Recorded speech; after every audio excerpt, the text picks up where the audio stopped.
آج عدالت نے کیا فیصلہ دیا ہے؟ بسم اللہ الرحمن الرحیم۔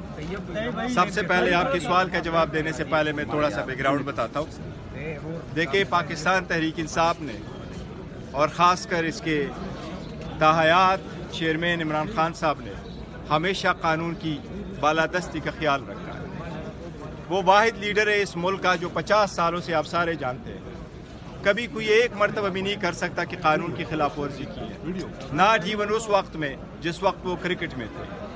پالیٹکس میں وہ ہمیشہ فیئرنس پہ بلیو کرتے ہیں، لوگوں کو امپائروں کو ساتھ ملا کے کھیلنے پہ بلیو نہیں کرتے۔ ہم نے ہمیشہ قانون اور آئین کی پاسداری کرتے ہوئے اپنے پارٹی کے اندر اگر ڈیموکریسی آپ کو نظر آتی ہے وہ صرف اور صرف پاکستان تحریک انصاف میں خان صاحب کی وجہ سے موجود ہے، اور اس کی زندہ مثال میں آپ کے سامنے ہوں۔ باقی پارٹیز اپنے بیٹے کو بیٹی کے علاوہ کسی اور کو جانتے تک نہیں ہیں، الاؤ ہی نہیں کرتے، ان کی ڈیسیجن ڈرائنگ روموں میں ہوا کرتے ہیں۔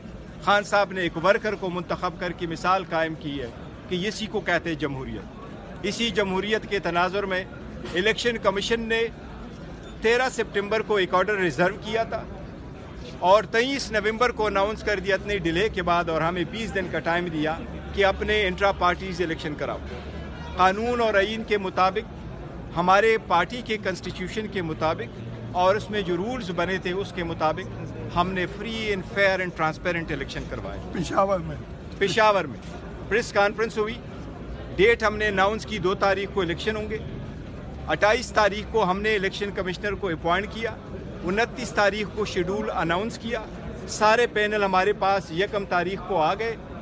جس وقت کریٹیکل اور ٹف سچویشن میں وہ آئے وہ سب کے سامنے، صرف ایک پینل آیا، وہ ان اپوز منتخب ہوئے، لیکن ہمارے رولز اتنے ڈیموکریٹک ہے کہ رولز میں پرووائڈڈ ہے کہ اگر ایک پینل بھی آئے تو جہاں ووٹر جمع ہوئے ہیں ان سے بھی آبجیکشن لیا جائے گا، ریزولوشن لے کر کے فائنل ہوگا۔ تو ہمارے فری فیئر ٹرانسپیرنٹ الیکشن ہم نے کر کے اس کی ساری سرٹیفیکیشن ہم نے الیکشن کمیشن کے سامنے فائل کر دی۔ الیکشن کمیشن سے ہم نے بصد احترام استدعا کی تھی کہ الیکشن شیڈول آنے والا ہے، کسی بھی پولیٹیکل پارٹی کا اس کا نشان، اس کی ایک آئیڈینٹی ہے، ہم اس آئیڈینٹی کو پریزرو کرنے کے لیے، کیونکہ P T I almost 70% Pakistani کو ریپرزینٹ کرتی ہے، اس کے لیے ہم نے درخواست کر لی کہ آپ ہمارا سرٹیفکیٹ ایشو کریں۔ آج میں نے عدالت کے سامنے ایک پٹیشن فائل کی تھی، ہم نے پٹیشن فائل کی، پی ٹی آئی نے، کے پی کے سارے جو ہمارے وائس پریزیڈنٹ تھے وہ اس میں بھی پٹیشنر تھے۔ ہم نے کورٹ سے یہ استدعا کی کہ الیکشن کمیشن کے آرڈر کی کمپلائنس میں ہم نے الیکشن ہولڈ کیے۔ ہمارے جو ایکچوئل ورکر ہے کسی نے بھی چیلنج نہیں کیا۔ کوئی بھی قانون میں ایسا پروویژن موجود نہیں ہے جس کو بیس بنا کے الیکشن کمیشن کسی بھی پولیٹیکل پارٹی کو بشمول پی ٹی آئی کے انٹرا پارٹیز الیکشن کو دیکھے۔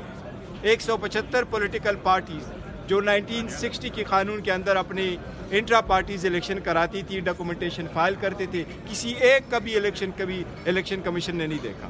اس لیے آج عدالت سے ہم نے استدعا کی کہ کل 10 بجے کے لیے ٹائم رکھا ہے، ہمیں خدشہ ہے کہ کوئی ایڈورس آرڈر الیکشن کمیشن پاس کر دے گا، کیونکہ فارن فنڈنگ کیس میں بھی ایڈورس آرڈر پاس ہوا، کنٹیمپٹ کے کیس میں بھی ایڈورس آرڈر پاس ہوا، جیل ٹرائل کا بھی آرڈر کیا گیا، ریفرنس بھی انٹرٹین کیا گیا، ایون تو شخانہ کمپلینٹ بھی فریولیسلی اور وداؤٹ جیورسڈکشن فائل کیا گیا، اور ہمارے الیکشن جو ہوئے تھے اس کو بھی ڈکلیئر کیا گیا۔ So we could not take further risk.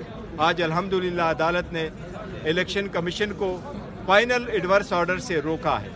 ہم چاہتے ہیں کہ پروسیڈنگ ہو، ہمارے اگر وہ نوٹیفیکیشن ایشو کر دے تو بہت اچھا، وہ ہم نے سارے قانون کے مطابق ڈاکومنٹس فائل کیے، پر ہمیں خدشہ تھا کہ اگر الیکشن کمیشن ایڈورس آرڈر پاس کرے تو ہمارے بیٹ پہ ہمیں بہت خطرہ پڑے گا، جو ہم افورڈ نہیں کر سکتے، کیونکہ بیٹ اور پی ٹی آئی پاکستان کے 70% عوام کی نمائندگی کی نشانی ہے۔ انشاءاللہ تعالی ہماری عدالتوں سے یہی توقع رہی ہے، اور عدالت نے آج الیکشن کمیشن کو ریسٹرین کیا ہوا ہے فار فائنل آرڈر انشاءاللہ۔